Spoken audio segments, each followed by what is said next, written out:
Alrighty, cool. So today we've got this is the first episode of N.O.W. Look Who's Talking, an offset of my normal podcast. It's no, I guess I've recently just been more vocal about my advocacy for gun rights and things, and I stumbled across, luckily, a gentleman, the Reverend Kenn Blanchard, who I have here. And I've been using him as a resource, and I've been fortunate enough to get him here. I have a few questions for him, and just wanted to talk to him about a few things. So, how you doing today, Ken? Outstanding, man. Thanks for having me on the show. Oh, I appreciate you for coming down. Let me pop up. I gotta get the questions here. But tell everybody a little bit about yourself. I have been podcasting since 2007. Before that, I was a gun rights activist, and because of that, I became known as the black man with the gun. I am a former law enforcement officer, former CIA analyst. I've done a lot of things, and I thought podcasting was the best way for me to talk to people and kind of get them on the same page as me. I got you. Okay, now tell a little bit about your role. You said you're in the military, you're in the Marines. What exactly did you do for the CIA? A little bit of everything. I started off in security. Everything in security, from technical to personal to protective details, and finally got out of everything and did the analytical part of it, the intel side. Okay, and how long did you do that? 17 years. Oh, wow. That's interesting. Now, one of the things I wanted to talk about, as the black man with a gun, first of all, how is it carrying that stigma? Oh, when I first started it in 1999, everybody only had dial-up, and nobody even saw me for the most part. But I thought it was a cool name, and I thought originally, when I started it, I'll just keep at it until it no longer was a shock word, that everybody was cool with it. I was trying to be the resource for guns in the African American community. I was a firearms instructor for the agency. I wanted to be that for my neighborhood. I didn't know about the racist roots of gun control. I didn't know about the fear that my people had about firearms, and it kind of set me back. So I couldn't really teach anybody before I educated them. And the black man with the gun was just a way to get past the fear, get past the stuff I couldn't tell. The government had no problem with me teaching my neighborhood. I just couldn't tell anybody who taught me. So for a long time, I used the word black man with a gun just to get over the fact that I was a CIA trained person. Well, that's interesting, because that's kind of what I think maybe some of the difficulty in me getting more into it before was that I never really realized how things were. Just recently, I started a website, pocketedc.com.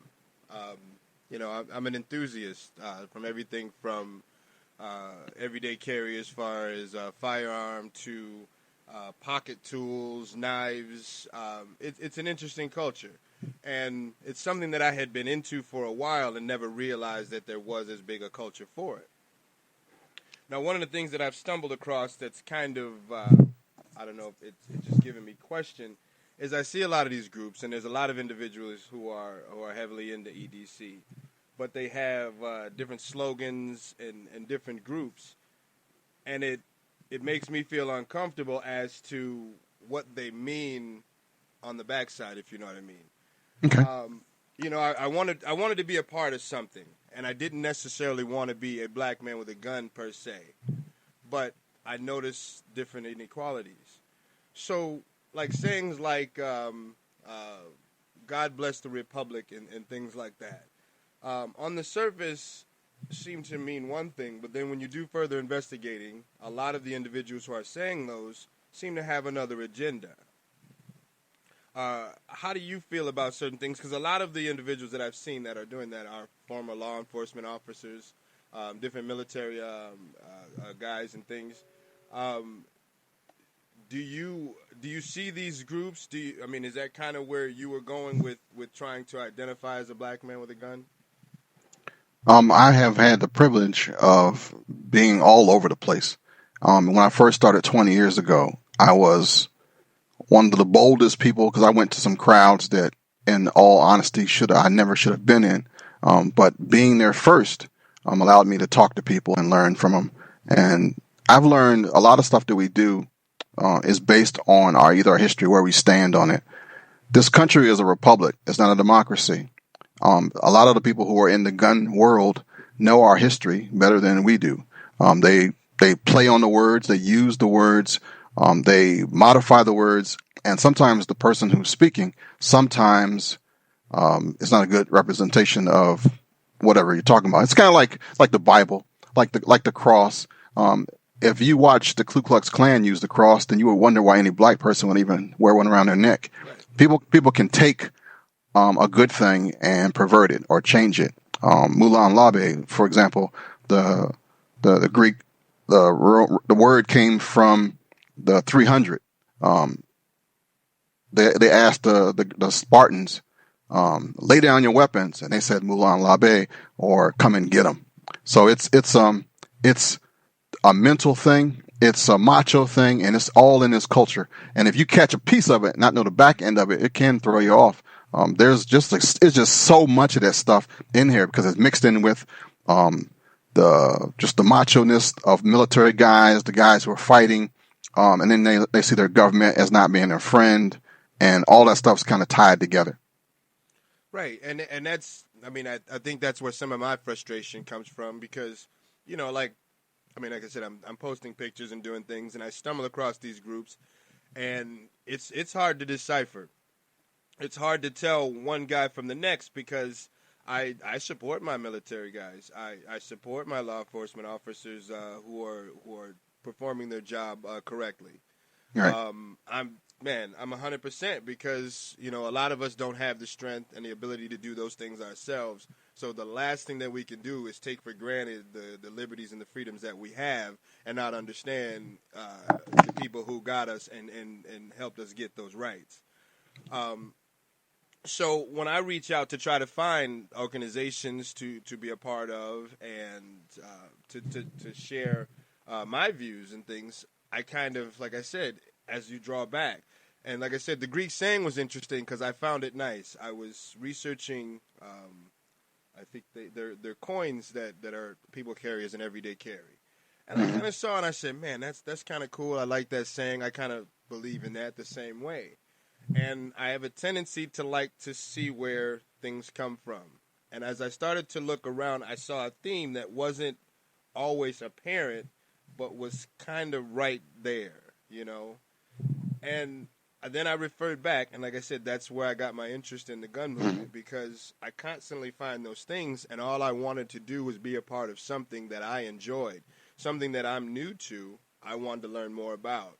Well, those organizations seem kind of closed, and well, hey, you're not a good old boy, so you don't get to be a part of this. You don't get to like this stuff. Yeah, that stuff is out there.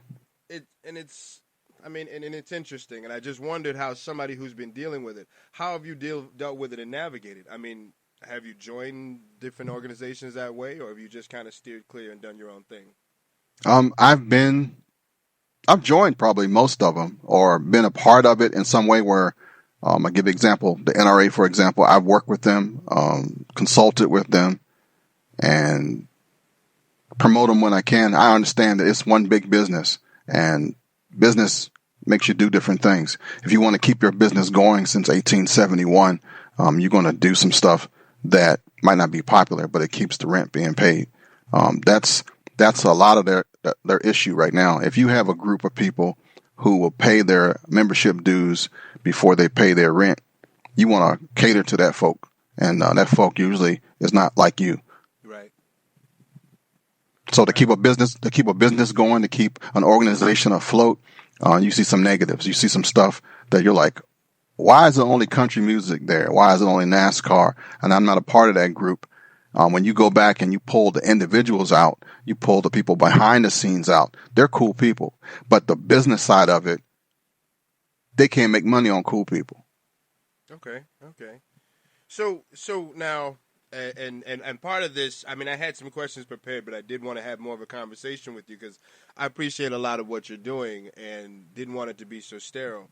So as I'm scratching the surface, Um, do you agree that, I mean, there's more to find? Am I being maybe too apprehensive?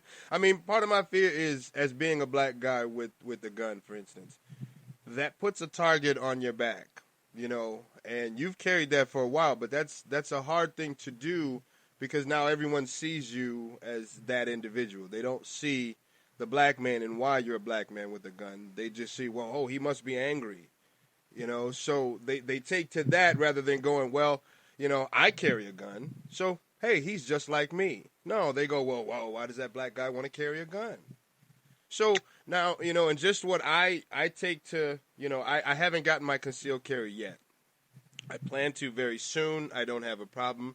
I've recently read that you won't open carry. And I wanted to ask you about that because I don't live in a state where that's allowed, and I don't know that I would feel comfortable enough in doing it. I perhaps would want the right, but I don't know that I would actually feel comfortable with others being able to judge me from a distance with that firearm. So let me ask you about that. Can you talk about your views on open carry and having that target on your back? Both of your questions are kind of tied together. Right. Open carry, and I actually open carry it now every day because I got a badge on. I'm a security guard now for a building, my day job. So as long as you are identifiable as law enforcement or security and being black, you're good to go. The perception, unfortunately, though, is that if you are black and you have a firearm, you are not one of those two characters. So I don't want anybody to mistake me for being a bad guy, which will happen. Right. The most people who dog me for being a black man with a gun look like me. What was really odd was when I wear my black man with a gun shirt, my patch, and all my stuff. It is the same ones that I just dogged a minute ago that love it. That say, "Hey, man, you are like living it. You're an American. You are proud of who you are." And I'm like, what? It really messed me up because it's the people that I thought were going to be the most prejudiced that are not about me being a black man with a gun. For my first a good 15 years of doing this, it was the people outside of this community that supported me doing it. Wow. Okay. What gives you the strength to keep on? I mean, now, is there a conflict at all? I've also, like I said, I'm a musician, and one of the things that I had a hard time doing is I made a transition from making a certain kind of music to getting older to kind of not wanting to write about those themes anymore. The music was still there, but the conflict of becoming more godly, I didn't necessarily start going to church more, but I started seeking out faith and things.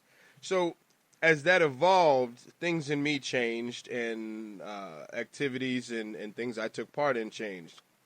How do you transition from being a reverend to also, law enforcement, to also being a gun advocate?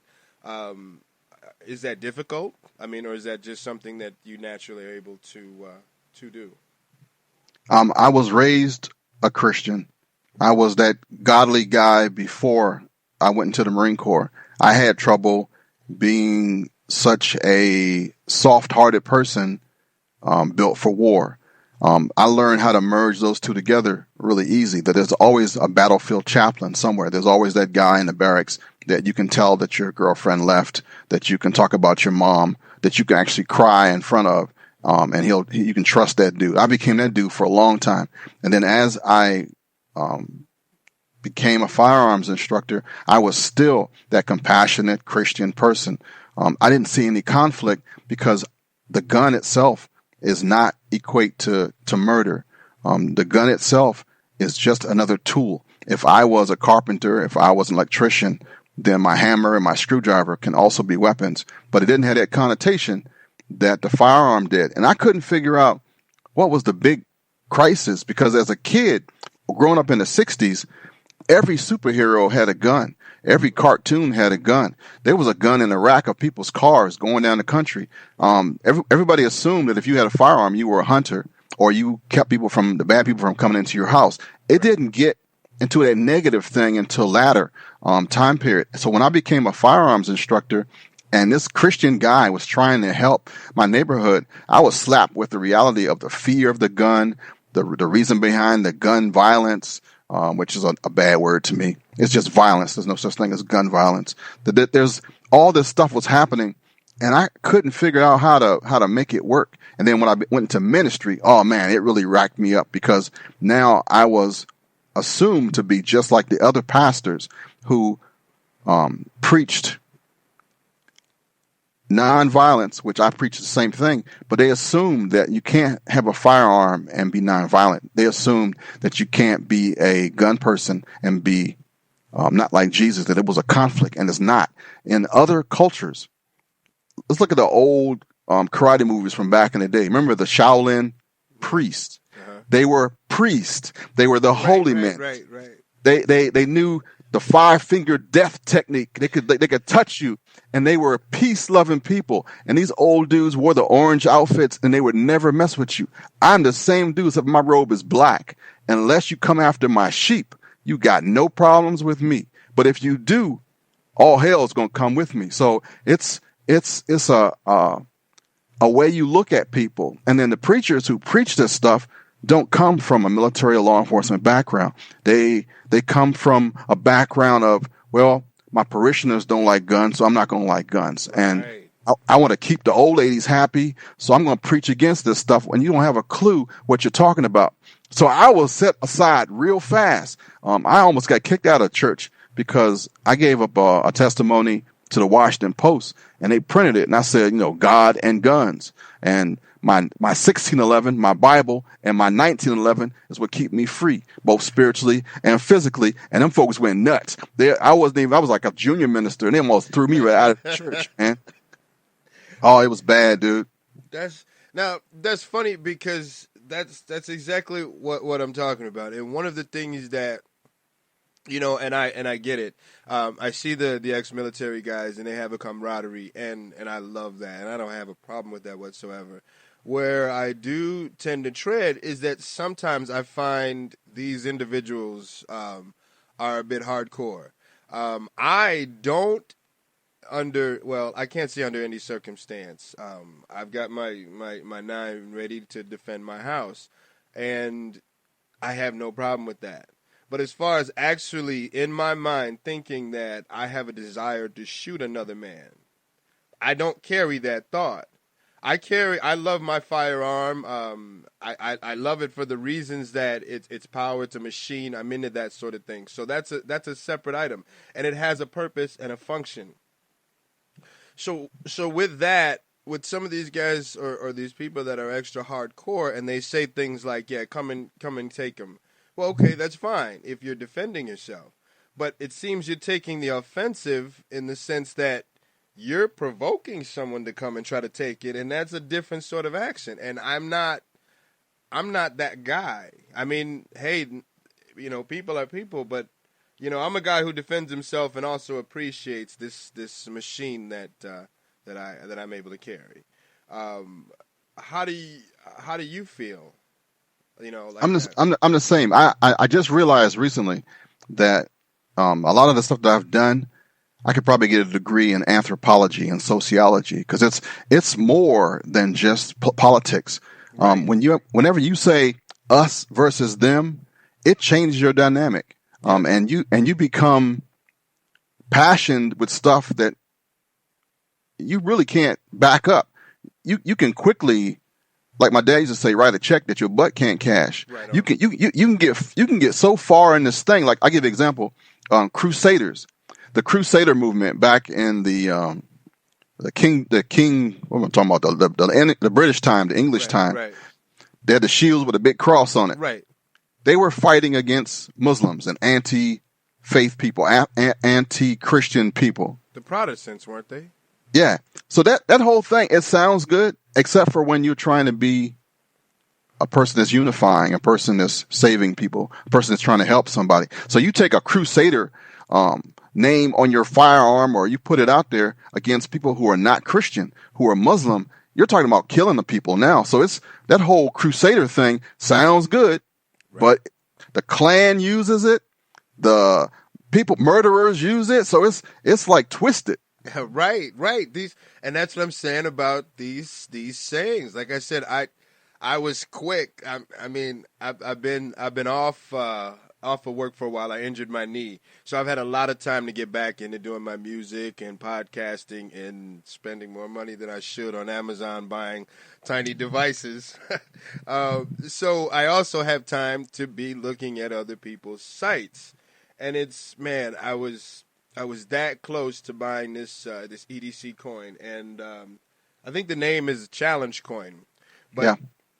some also call it an EDC coin, and then like the EDC tops. Well, if you look up EDC coins, you see a lot of things that relate to that, and then some that don't. If you look up Challenge Coin, it kind of gets more specific, and the two aren't necessarily the same.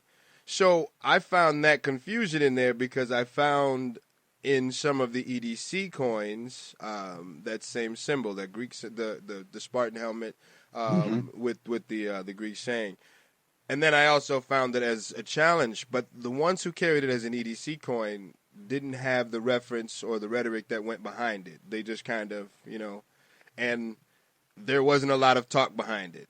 The ones who carried it and had a challenge coin, oh man, when they posted that, their buddies were right there, and there was a whole thing behind it. So I just found it interesting because, like I said, I didn't really fit in, not just because of the jargon and the speak.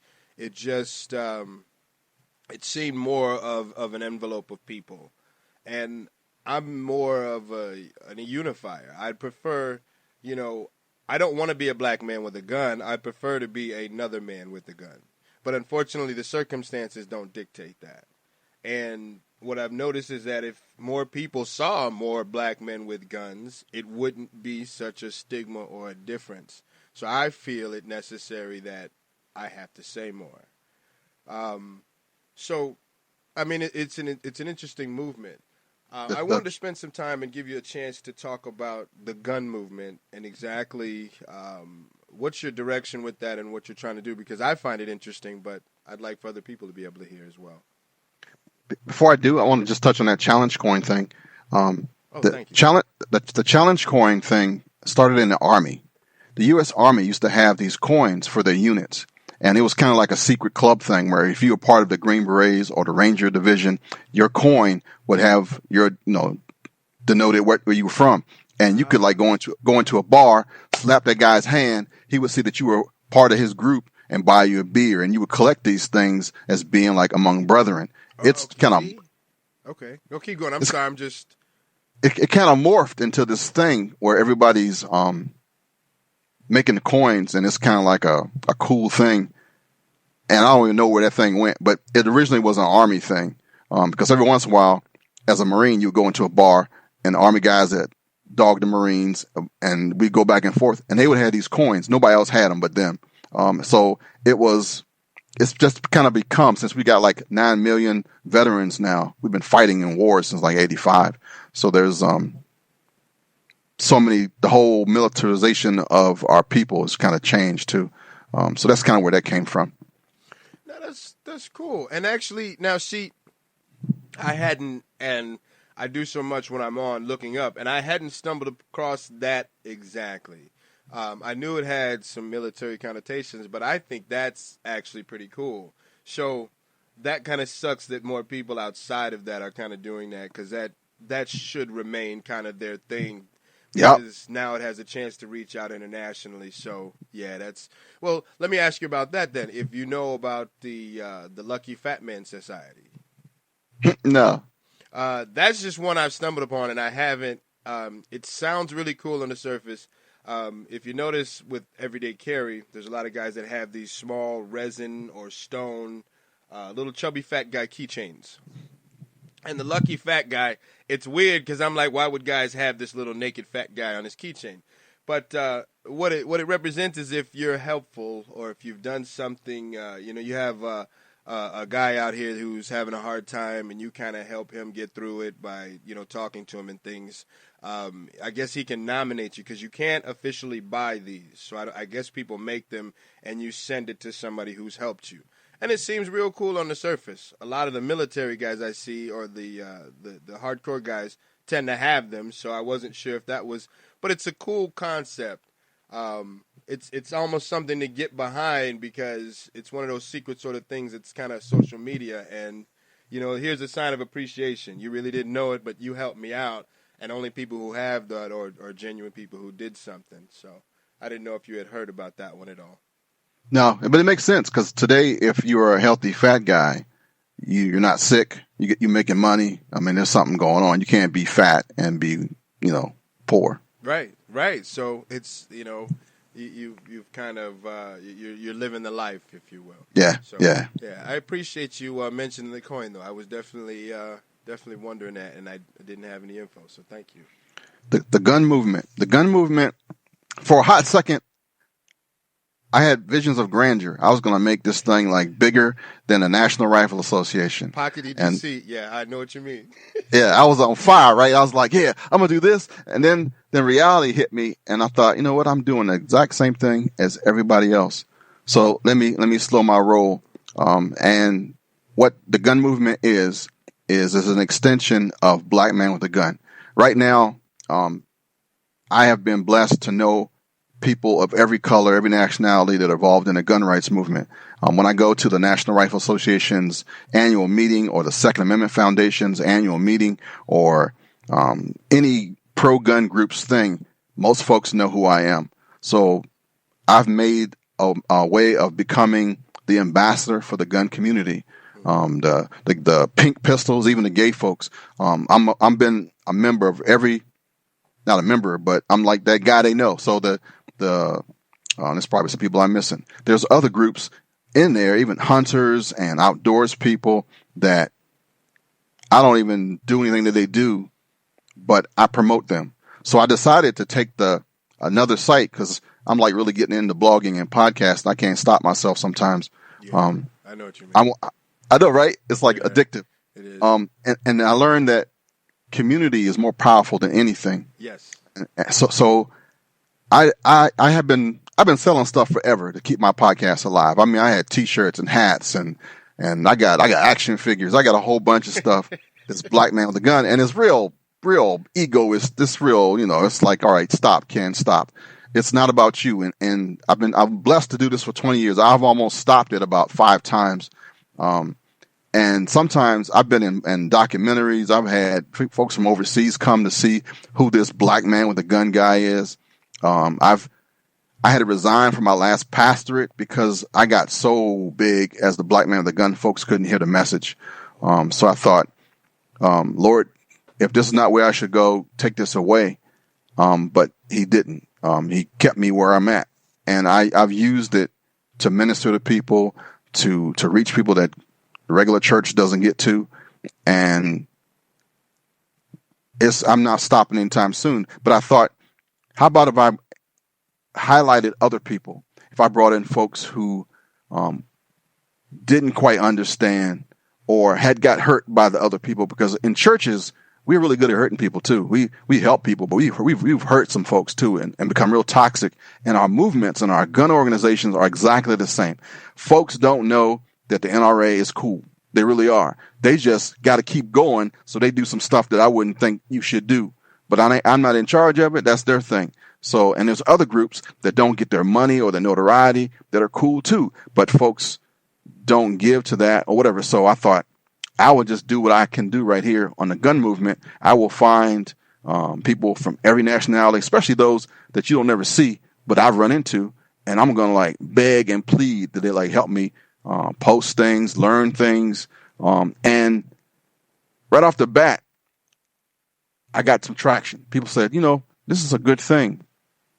Where you going with it? I don't know yet. I'm just going to keep with the positivity. I'm loving the positivity. And actually found you. I was really happy, dude, because you're like the archetype of the future for me, because musicians can spread words and music and thoughts and expression better than anybody. There's times in our life that music is what kept us on the map for history. You can plot the whole path of African people through our music. And the fact that you popped up, I was like, yeah, I'm doing all right if I don't chase this dude away.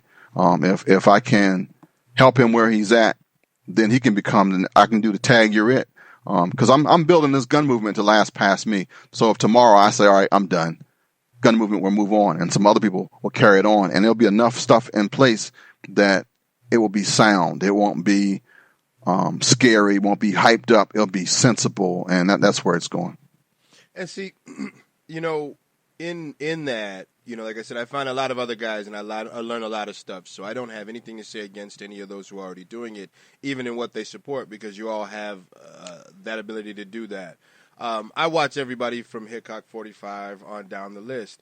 I love how I've never really seen him do anything political. He just kind of does his videos. Hickok is cool, man. And he reminds me of somebody that I used to know when I was younger. And he's, man, like a spitting image with a gun. And I've learned so much from him. You know, the firearm guy, I love that dude. He's one of the, he has a lot to do with why I love my MR9. These guys are great. Coleon Noir. I dig him. I stumbled on him by accident and was like, when I first saw him, I was like, nah, this guy's gonna be something different. And then you hear him talk, and then you find out he's a lawyer, and it's like, oh, this is who we need. This is a trooper. I found Argo J through you and read that article. It was funny because I guess he was using black men with a gun as well, and he's not a little guy. So his story of guys showing up, and even with an AR-15 or the AR-10, I forget what he had, but you know, I don't know what they were ready to do, but they were ready to get out of there real quick. So, you know, I really embrace the community as far as it coming together. And I even like the fact that I even noticed, like I said, you are a member of NRA. So it doesn't seem as if you're not, like I said, you're not a black man with a gun trying to say, hey, black people, let's do this because we need to fight. It's like, no, hey, we need to get more education for black people about guns so that we can be equal to a white man with a gun, so there is no stigma. Because, you know, that's another approach that I wanted to avoid was I don't want to be that far this side, like, you know, looking like a gangbanger running around and posing that as well. I'm a 42-year-old man. I have a 14-year-old son. You know, I have a business as far as doing music and everything. I work in construction. I'm a normal, law-abiding citizen, you know, and choose to represent that. So I like the format and the platform that you've created. I need to send you a song that from one of my bands that we wrote called Bowing Down. It's kind of a rock song I think you might dig when we get done here.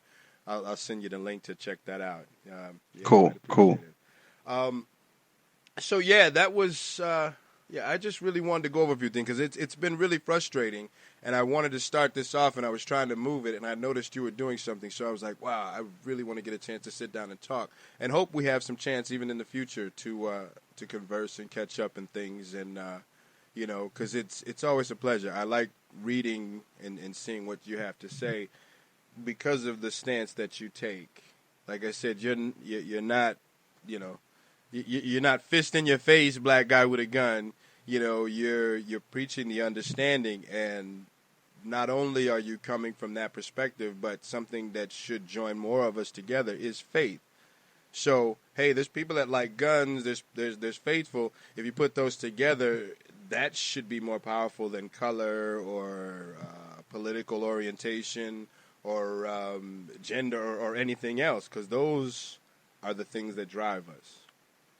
So Totally true. You know, I definitely, like I said, appreciate your time. If there's anything that you want to say, I know you got a busy day probably getting the stuff, and like I said, I got to get to walking my dog. I hear him around here somewhere. Tell me about you so I can use this for the show. Most definitely. Like I said, I'm a musician. I've been doing it for over 20 years. I started off in hip-hop, R&B, and one of the things that I've remained an independent artist. I've had several opportunities to be signed, but it hasn't been my thing. I've always been able to make a living and exist and kind of do what I wanted to do without being dictated to. So it's nice. But I've had hills and valleys where there's times when I've left it alone. I've tried to walk away. I've said, hey, you know what, this music stuff, I'd rather be addicted to heroin is a joke I make. Because at least heroin, there's help for. My music addiction, there isn't. Because, you know, it's something that I can write music when I'm feeling bad, when I'm feeling good. It's a gift truly from God. And when I try to get away from that, my life kind of slows down. When I get back into it, it comes back. So that's kind of driven me to be more faithful now in my age. I have hobbies, like I said, like Pocket EDC. I've been carrying little gadgets. I was a MacGyver fan when I was a kid. I mean, you name it. So I love that. So now to be able to spend $30, $40, $50, $100 on a little device that I may never use that fits in my pocket is something that drives me. Guns, like I said in my piece that I wrote, my blog, I've always liked guns, but I was afraid of the stigma attached as far as black guys go. My state here, Illinois, just recently, a few years ago, got concealed carry. But, you know, man, I've known and had buddies from when I was younger that carried guns. I had guns around me. And, yeah, there was a potential for a lot of stupidity. So I didn't really get into it. And then the fact that as a musician I moved around a lot, I was broke at times. So me having a gun and leaving it at somebody else's house with some of my gear wasn't going to work.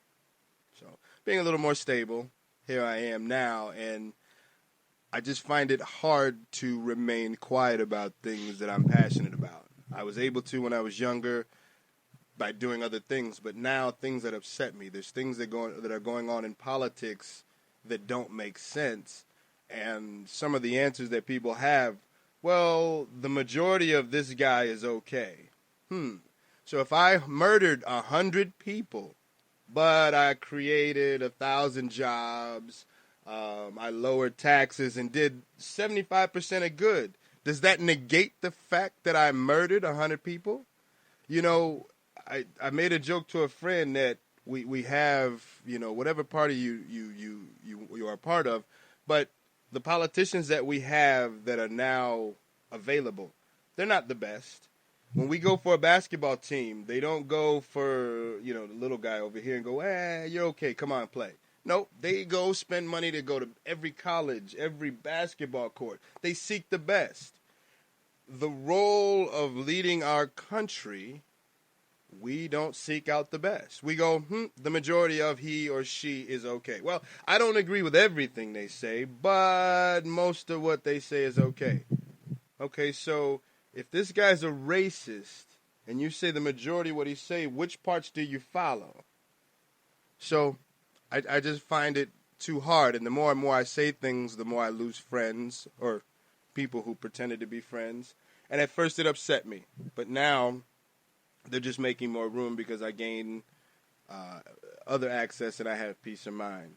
So that's just kind of me as I'm finding my passion. And because of things like you said, man, podcasting I just love doing it. I don't know. I love my voice. That's why I'm a singer. I could talk all day if you can't tell. So I was going to ask you what instrument you play, so it's your voice. Yeah. I'm a vocalist. I'm a writer. I rap. I write everything from country to rock to you name it. I program as well, but I don't. I used to play sax as a kid, but I don't do an instrument now. My last band I had was all stars. I had a great guitarist, a great rhythm guitarist, an awesome bass player, and an awesome drummer. So I got to concentrate on just doing vocals and lyrics.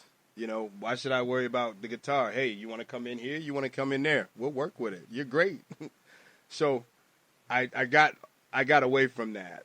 You know, I find sometimes it's kind of egotistical because I do everything myself a lot. I have the only child mentality, so I produce my stuff, I edit my stuff, I'll do vocals, I'll do it. Sometimes I step back and say, wait a second, nah, there's way too much me there. I need to back it up. That sounds like the black man with a gun. So you're a musician with a gun now. So yeah, that's all good, dude. Yeah. It's all good. I'm a baby rhythm guitarist for an old gospel group that they've been playing for 45 years, and they adopted me. Wow. So I'm trying to get them out of the nursing home and onto a CD before they pass away right now. So my next move is I got to raise some money for a couple of what do you call it, the demos, or at least a couple of professionally mastered things, because they got some songs every weekend or every week we practice here at my house on Tuesday nights, and then they go out on the weekends and they do like nursing homes and churches, and 99% of the music they play I have never heard before. So I'm the rhythm guy, and then they go, we're in the key of C, and that's the only thing I know. Everything else I just kind of go, wow, where in the heck did that song come from?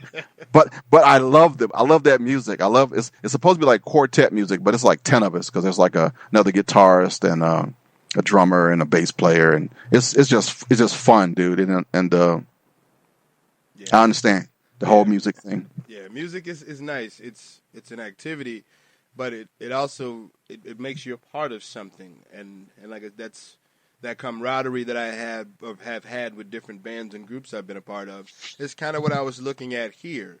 You know, I don't look to half the reason that I started PocketEDC.com wasn't so much to make a ton of money from it. It wasn't to get free stuff, although sometimes that's cool. But the whole idea is that sometimes when I go and buy this new multi-tool, I want to tell somebody, and my roommate is really tired of hearing it. You know, he's really tired of seeing what this knife does that the last knife didn't. So I figured I got to tell somebody. My mom don't want to hear it. My dog don't really care. So, hey, put it on a podcast. Somebody will listen. You know, so that's kind of where I'm at. So. Oh, that's cool, man. That's cool. Well, thank you, man. Thank you for letting me be on your show and for being on a brand new website that didn't even have a vision yet. But it was in my head. I just didn't write it out yet. I knew where I was going, but I had a little trouble putting it down.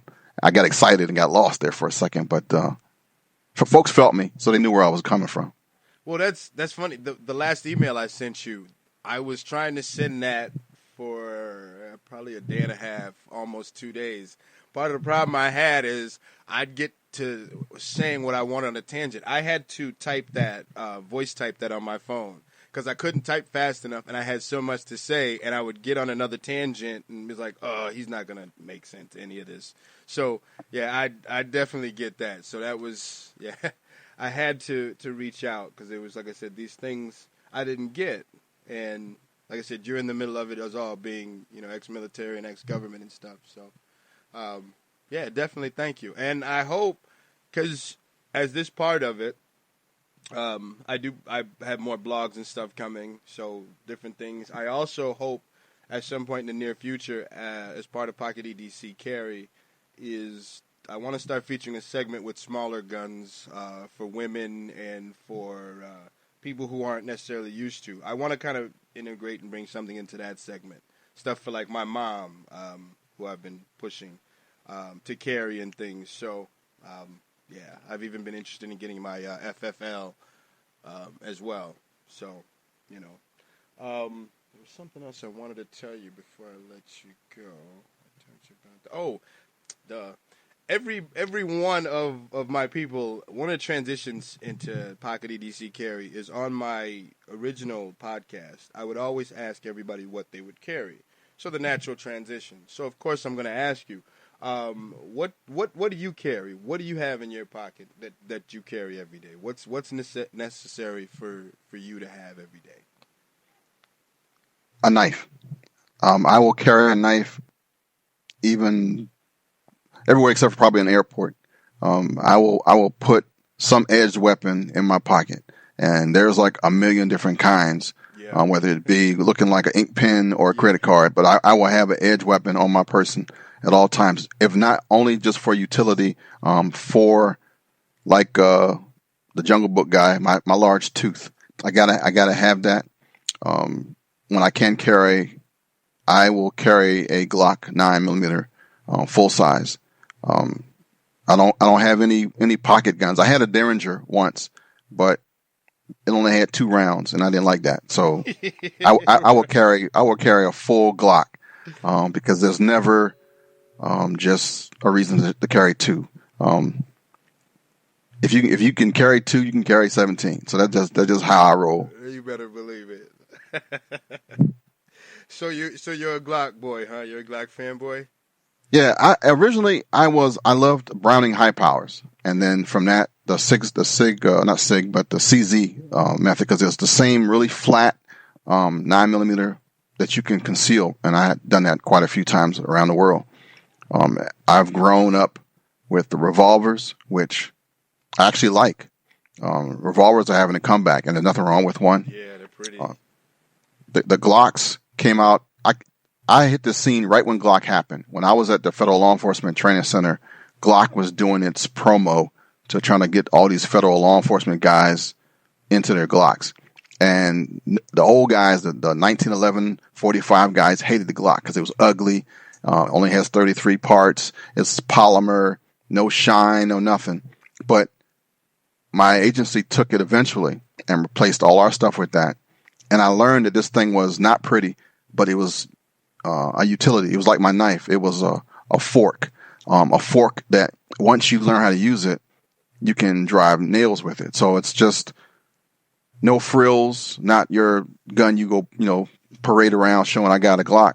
But you can use it when you use it. And then it's progressed to other agencies use different things. And then a new company came out. They made Glock parts where you could like customize your own Glock and make. That's one of the things I love about Glock, because I've got a Magnum Research 9 and there's nothing for it. Oh wow. This thing from Lone Wolf Distributors, they made a Glock and they changed the bottom part of it, the frame, so that it was narrower. And Glock actually changed after they found out they were losing money. But these guys, Lone Wolf, made a firearm that you can just add a whole bunch of stuff to, and I just pimped this thing out.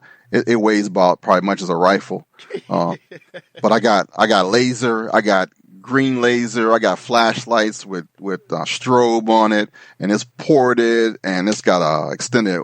Well, it's just ridiculous, and I ain't even done. I got more crap I can fit on this thing. That's your pocket AR-15, isn't it? Yeah, I know, right? I know. This is my what do you call it? My barbecue gun. If I'm gonna go somewhere and just show it off, right. Leave it on the table for a second. Yeah, yeah. I'm going to a party of all gun guys. That's the gun I'd carry. Right. I'll get a holster to match my cowboy boots, and we'll be styling. But if it's for work, you will never see it. Right. I get you. That's cool.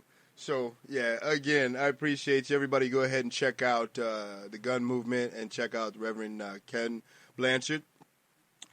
You've got a few different sites. So do you drive it through KennBlanchard.com or Blanchard Media? What's your main site that people can catch you at? It will be KennBlanchard.com, and that's Ken with two N's, because there's another Kenn Blanchard, the Dr. Kenn Blanchard of the 1 Minute Manager. So I put the two N's so that you can find me. Yeah. But Black Man with a Gun sticks, and that's been the longest. So if you go to blackmanwithagun.com, you'll find everything. Yeah, okay. Well, definitely check them out. The original Black Man with a Gun. I'm a black guy with a gun, and a microphone and some instruments and stuff. So we thank Kenn Blanchard for stopping by. Like I said, we hope to be in touch and talk to him again soon. Man, thank you. Definitely. Like I said, I'll definitely be in touch in blogs and stuff, and I'll shoot your stuff. I got you all on social media, so you'll see me. I got a big mouth. That's good, man, because as another musician, I got to just start listening to all your stuff now, and I'm glad you found me. So it's good to find another brother online. Well, you'll find, like I said, everything that I produce, and I do everything from hip-hop to rock, but there's always, especially my hip-hop stuff, it's faithful, but it's sometimes hidden. So sometimes the meaning isn't apparent, but I've always kind of mentioned. So yeah, I've got I'll definitely send you some links and let you check it out. It might be something that you'd enjoy. Oh, I know what I did want to ask you. I got you on the line. Duh. There is Kenn Blanchard, the guy you were talking about. There is you, and then there is also Junior, who is the MMA fighting, right? Yeah. I did want to ask you about that because I just recently found that out, and I thought that was real cool. I saw a video of him mentioning, I think one of the podcasts you did or something. I got to check that out. So if you just want to mention your son real quick, I just thought that was cool. So, yeah, we're going to end here in a second, but I wanted to mention the other Kenn Blanchard. Yeah, Kenn Blanchard Jr., my main man, is a man of few words. So to get him to talk more, I created a podcast for him, and he went kicking and screaming into it, and I called it Warrior Cast. Right. And the only time I can get him to talk is talking about fighting. He was a Power Ranger as a little kid. He was the Taekwondo guy as a little kid. He was the Karate Kid. And if I wanted to buy him something that had a punching bag or a little action figure, that's how I got my action figure actually, because he carried around like little Dragon Ball Z guys all the time, and I wanted him to carry his dad around, so I had one made. I wanted to be a father that was good enough to be a superhero for my son, and now he graduated college and he still wants to fight, which like bummed me out. I was like, use your brain, young Jedi. But he's still got some energy to use. So he's involved heavily in Brazilian Jiu-Jitsu, Muay Thai, and Taekwondo right now. And I don't know whether he's going to fight professionally, but he eats, sleeps, and drinks that stuff. When he wakes up in the morning, he's watching fights and analyzing stuff.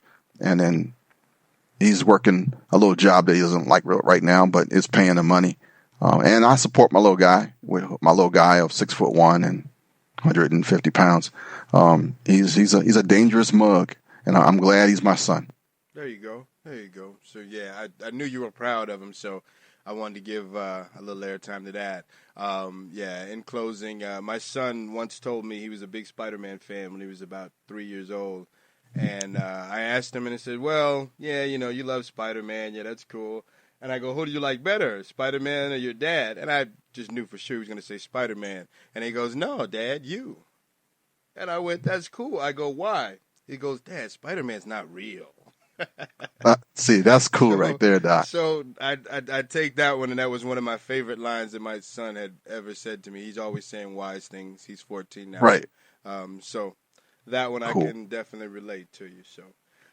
Like I said, this time actually I'm going to let you go. So thank you, Kenn. Definitely be in touch soon, and you have a great afternoon. Thank you so much, man. Alrighty, bud. Talk to you soon. All right. Bye. So we had Kenn Blanchard. That was just an amazing conversation. This is the first episode of Now, in other words. You'll see how I spell it. We got to sit down and talk guns a little bit, sons, you name it. Everything that's cool. So me and the black man, a couple black guys with guns talking about our sons. So thanks for stopping by, everybody. This is Hugh Izzy, a.k.a. the Gadget Inspector. Check me out at www.pocketedc.com. You can always check me out at hughizzy.com. I'm around. Type it in. You'll find me. Peace out.